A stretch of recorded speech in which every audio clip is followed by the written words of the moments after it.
Bueno, buenas tardes. Esta es ya la segunda clase de mecánica aplicada, la segunda clase Zoom que estoy dictando. Mi nombre es Rixio Ágreda, soy su profesor de mecánica aplicada. Ayer estuvimos hablando, estuvimos dando una introducción, pues, donde estuvimos hablando de lo que era la física, de cómo se dividía la física, de cómo se divide la física, de los sistemas que hay, el MKS, el CGS, el sistema inglés. Hablamos de lo que es el cuerpo rígido, hablamos de las leyes de Newton, de la primera ley, segunda ley y tercera ley de Newton. También estuvimos hablando de lo que es qué es lo que es un escalar o una cantidad escalar y qué es lo que es un vector o una cantidad vectorial. Estuvimos hablando de fuerza, de qué es lo que es fuerza, la definición de fuerza.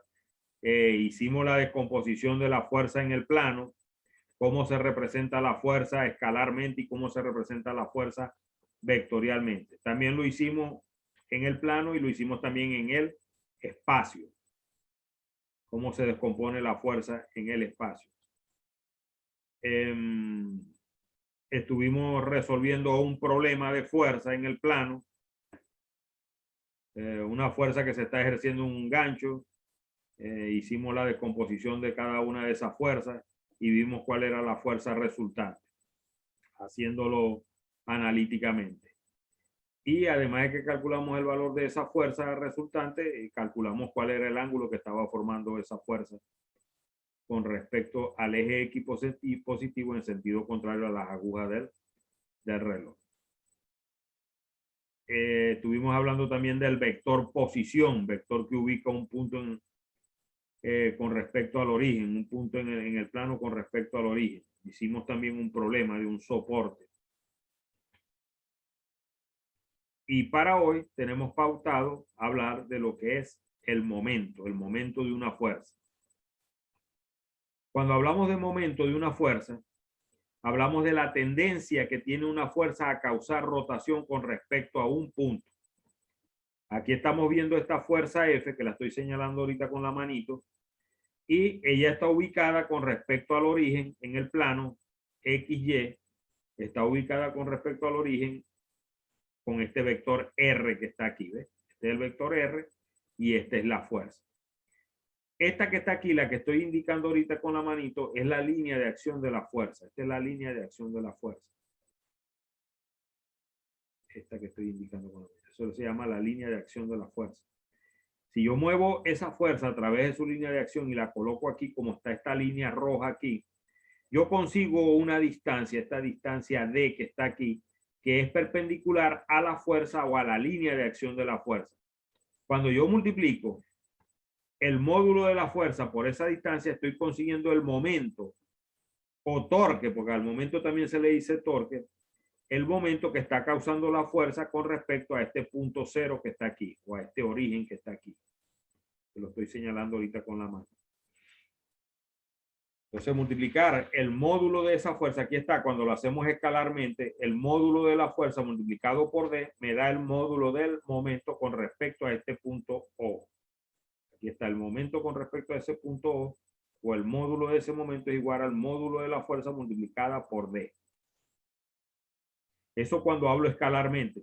Pero cuando hablo vectorialmente, estoy hablando del vector R multiplicado por el vector F. Entonces, cuando yo multiplico a R por F y lo hago vectorialmente, hago la multiplicación vectorialmente de los dos vectores, estoy consiguiendo el vector del momento, el vector del momento. Entonces, M sub 0 es igual a R por F. Y estoy hablando aquí vectorialmente. Para estos casos, para todos estos casos, D debe ser perpendicular a la fuerza. O sea, esta distancia D debe de ser perpendicular a la fuerza. El momento, que es un vector, el momento con respecto a 0, aquí, con respecto a este origen, es perpendicular al plano. Es decir, que el momento es una flecha que sale o entra al plano. Allí en el punto donde estoy parado ahorita con la manita. Tita, que es este ángulo que está aquí, o en este caso, este que está aquí, es el ángulo que está formando R y F, el vector posición con el vector fuerza. Y M sub 0 se dice que es 0 cuando F o la línea de acción de la fuerza pasa por el punto. Si yo estoy tomando momento con respecto a este punto 0 que está aquí, o a este origen que está aquí, si la fuerza pasa por allí, quiere decir que el momento que esa fuerza está causando es 0. Pero fíjense que la línea de acción de esta fuerza que tenemos ahorita no pasa por el punto O, sino que pasa a una cierta distancia, ¿ves? Pero si ella llegara a pasar por allí, por el punto O, el momento que ella ejecutaría sería 0, o sea, no ejecutaría ningún torque o ningún momento. Entonces, debemos conocer estos 4 principios que están aquí, que hablan de que la distancia tiene que ser perpendicular a la fuerza, de que el momento es perpendicular al plano a donde se encuentran R y F, que θ es el ángulo formado entre R y F, y que el momento es 0 cuando la fuerza o la línea de acción de la fuerza pasan por el punto con respecto al cual yo estoy tomando momento. Hay un principio que se llama el principio de los momentos. También se le dice teorema de Varignon. Este teorema es conocido como el teorema de Varignon. Ese teorema dice que el momento causado por una fuerza es igual a la sumatoria del momento causado por sus componentes. Si yo tengo la fuerza, así como la tengo dibujada aquí en este plano, ella se puede descomponer en Fx y en Fy. Fx, por supuesto, paralela al eje X y Fy paralela al eje Y. Cuando yo la tengo descompuesta, fíjense que yo por lo menos para Fx, si la muevo a través de su línea de acción, consigo una distancia, ¿ves? Esta distancia que está aquí, que es perpendicular, o sea que forma 90 grados con el punto O, ¿ves? Esta distancia de 1, que sería la distancia para Fx, es la que forma 90 grados con respecto al punto O. Y si muevo a Fy con respecto a su línea de acción, vea, si la estoy moviendo aquí a través de su línea de acción, consigo una distancia de 2, ¿ves? Que es perpendicular a la fuerza o a la línea de acción de la fuerza, ¿ves? Aquí ella es perpendicular. D2 es perpendicular a la línea de acción de la fuerza Fy y D1 es perpendicular a la línea de acción de la fuerza Fx. Entonces, lo que estamos diciendo es que la multiplicación de esta fuerza por su distancia es igual a la sumatoria de la fuerza Fx por ¿quién? Por D1 y a la sumatoria de Fy por D2. Eso es lo que estamos enunciando aquí en el teorema de Varignon. El momento o el módulo del momento en 0 o en el punto O es igual a F por D y es igual al mismo tiempo a la sumatoria de F de X por D1 más Fy por D2. Entonces, el momento causado por esa fuerza es igual a la sumatoria del momento causado por sus componentes. Fíjense que yo la descompuse aquí en Fx y en Fy. Y el momento que me causan las componentes es el mismo momento que causa esa fuerza. Lo que pasa es que cuando estamos trabajando en el plano, cuando tenemos fuerza, ya sea en Y o sea en X, no hay que estarlas descomponiendo porque ellas quedarían en X o en Y. Pero cuando las fuerzas están inclinadas o formando un ángulo, entonces allí tenemos que descomponerlas en X y en Y. ¿Por qué? Porque se me hace más fácil visualizar lo que son las distancias. Cuando tenemos sistemas de fuerza, lo que hacemos son sumatorias. Por lo menos en el caso de vectores, el vector M0 o MO es igual a la sumatoria de todos los R por cada una de las fuerzas, ¿ves?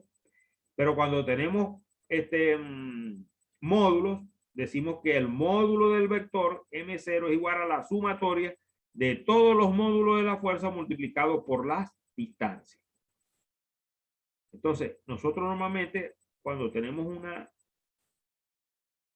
un elemento que está sometido a fuerza o un cuerpo rígido que está sometido a fuerza, cuando vamos a calcular el momento que se está ocasionando en ese cuerpo con respecto a uno de sus puntos, lo que hacemos es sumatoria de cada una de las fuerzas por cada una de sus distancias, o la sumatoria de cada uno de los R multiplicado por cada una de las fuerzas.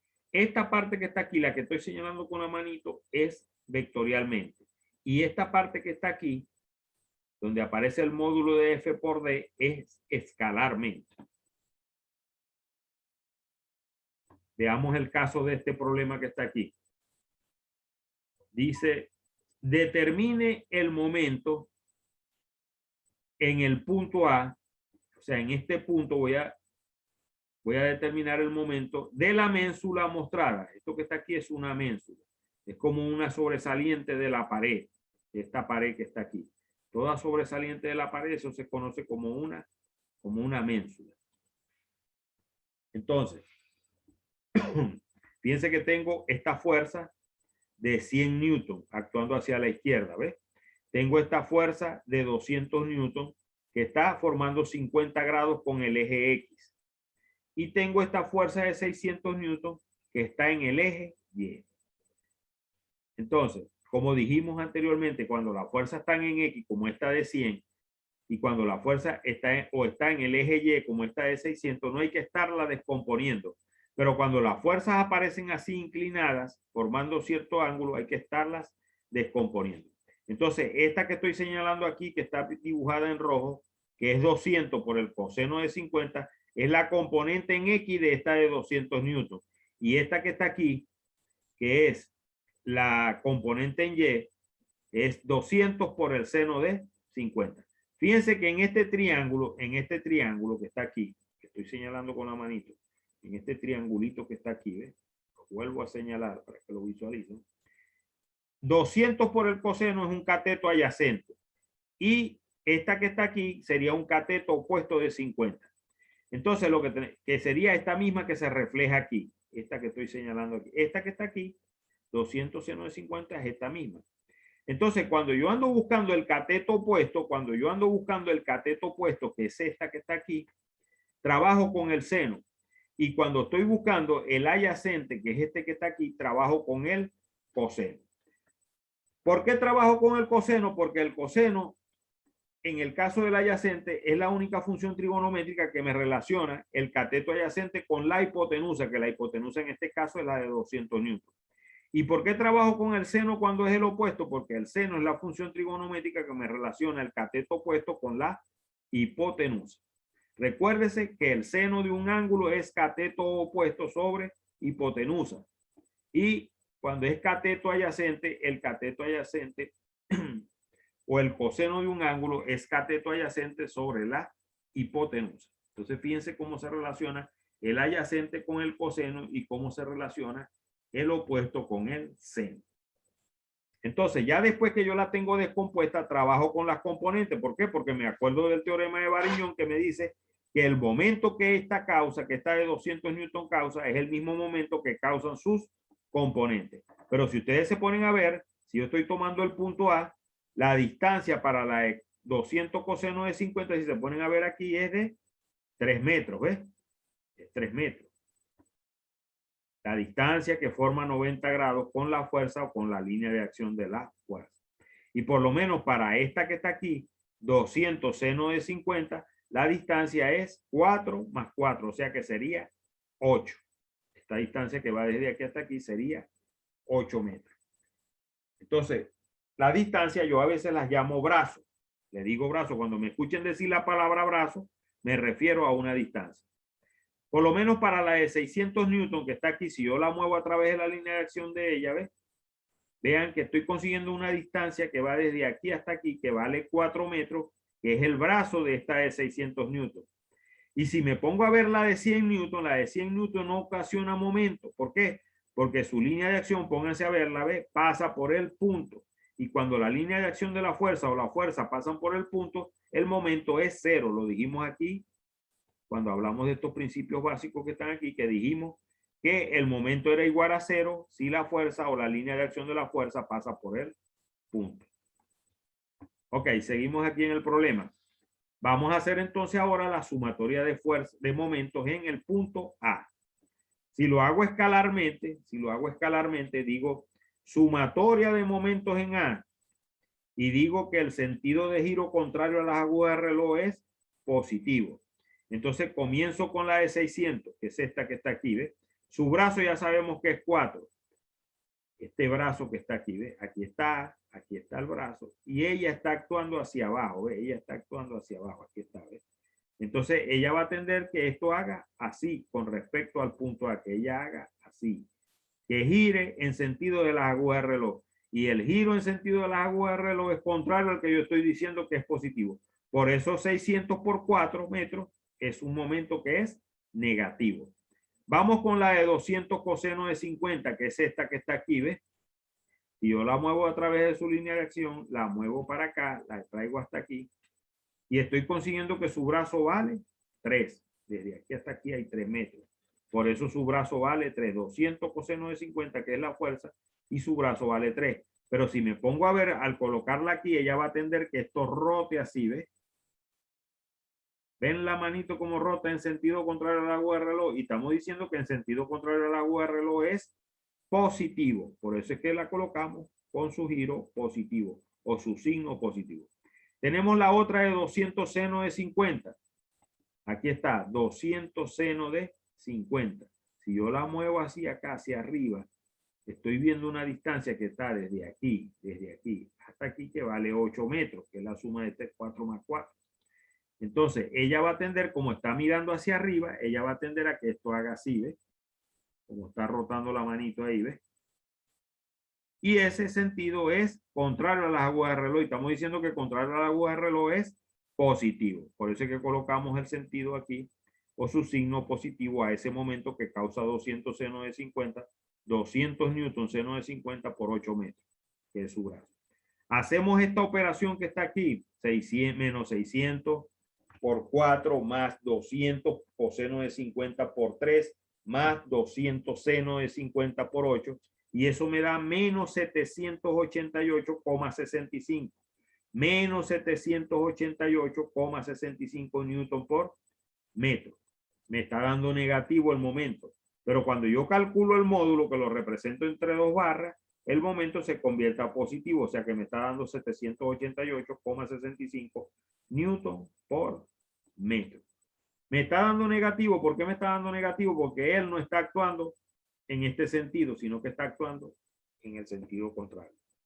O sea, está actuando en el sentido de las agujas del reloj. Ahora, fíjense que aquí lo hice fue escalarmente. Escalarmente, cuando trabajamos en el plano es mejor trabajar escalarmente, pero cuando trabajamos en el espacio es mejor trabajar vectorialmente.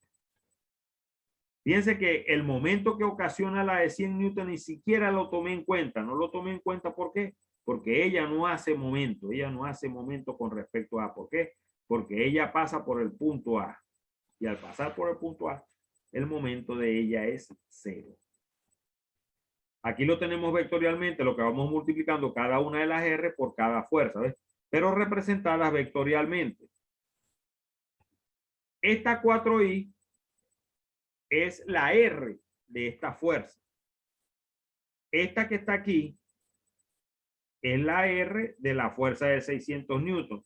O sea, sería 4i menos 3j. Y esta que va desde aquí hasta aquí, esta desde aquí hasta aquí, es la R de esta que está aquí, ¿ves? De esta que está aquí, de la de 200 newton.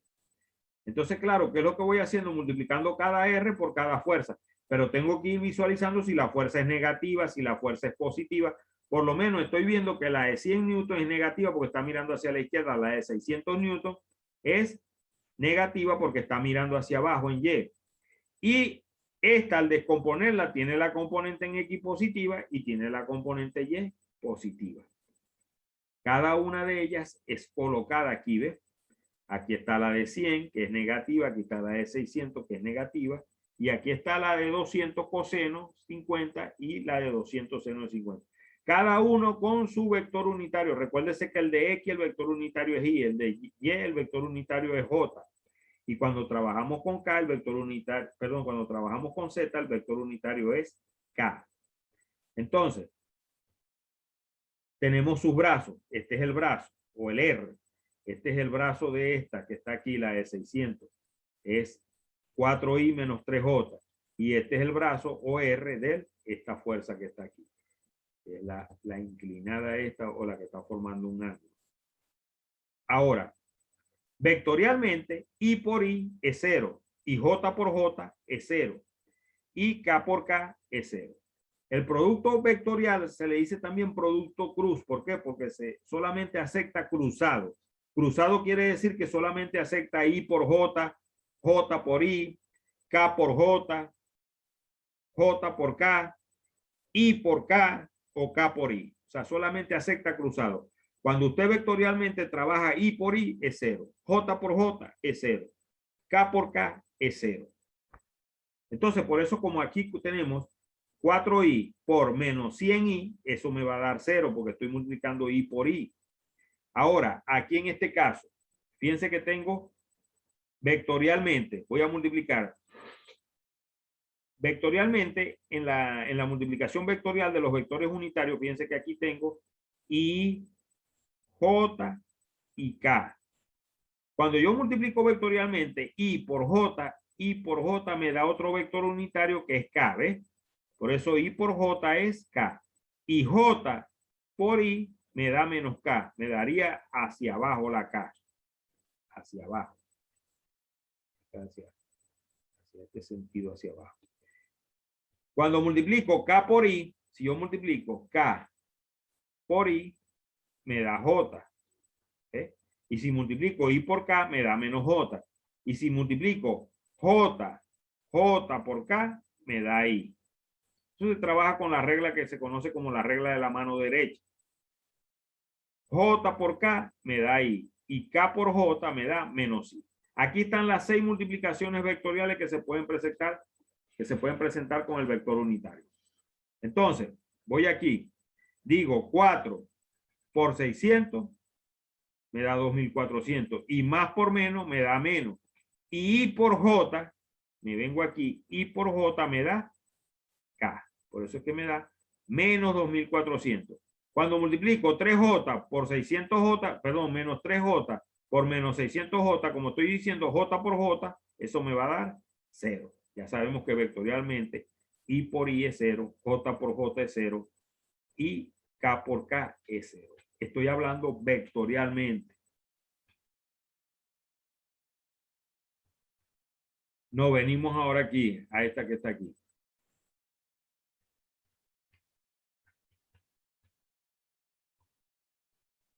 No, perdón, esta era, ahora vamos con esta. 8i por 200 coseno de 50i, como es i por i, eso va a dar 0. Instantáneamente da 0. Entonces seguimos con la otra. 8i por 200 seno de 50j me da 1225,67. Y i por j me da k. Aquí tenemos el otro caso, cuando tenemos menos 3j por 200 seno de 50j, eso va a dar 0 también. Eso da 0. O sea que la única que va a aceptar es cuando diga j menos 3j por 200 coseno de 50. Y esa me da 385,67k. Fíjense que aquí va a dar menos, por más va a dar menos, pero j por i da menos k. Y con el otro menos que tenemos, por eso es que se convierte a positivo. Aquí se convierte a positivo porque vamos a tener menos por menos, me va a dar más. Hacemos esta operación, menos 2400K más 2225,67K más 385,67K y eso me da menos 788,66. Al sacar el módulo, por supuesto, es agarrar esto y elevarlo al cuadrado y sacarle la raíz. Al yo sacarle la raíz a esto elevado al cuadrado, me queda el término positivo, el 788,66. Ya sabemos que momento es Newton por metro cuando estamos trabajando en el MKS, o sea, una fuerza por una distancia. Y me daría en este sentido. Fíjense cómo dio vectorialmente 788,66 y aquí dio 788,65. O sea, no me da completico porque no estoy usando todos los decimales. Si usara todos los decimales me diera exacto. Pero aquí estamos viendo que está dando el mismo valor. Si yo lo hago vectorialmente o lo hago escalarmente, me tiene que dar el mismo resultado. Vuelvo y repito, cuando estamos en el plano, es preferible trabajar escalarmente. Cuando estamos en el espacio, es preferible trabajar vectorialmente. Ahorita no estábamos en el espacio, sino que estamos en el plano. Yo lo hice vectorialmente para que ustedes verificaran pues, y vieran de que debe dar lo mismo, lo haga escalarmente o lo haga vectorialmente.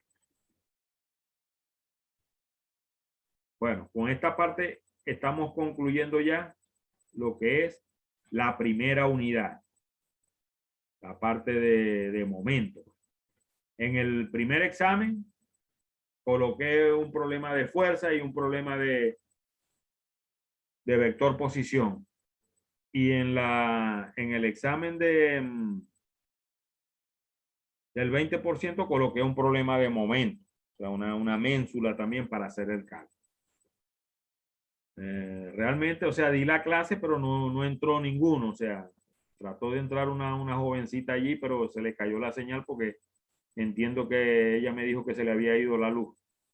Cuando se le fue la luz, salió de la clase. Bueno, me despido de ustedes, ya será hasta el lunes entonces que volvamos a vernos, porque para continuar con las otras, con la unidad número 2 ya iríamos a la unidad número 2, que está referida a centros de gravedad y a centroides. Bueno, nos vemos en la próxima clase. Gracias pues.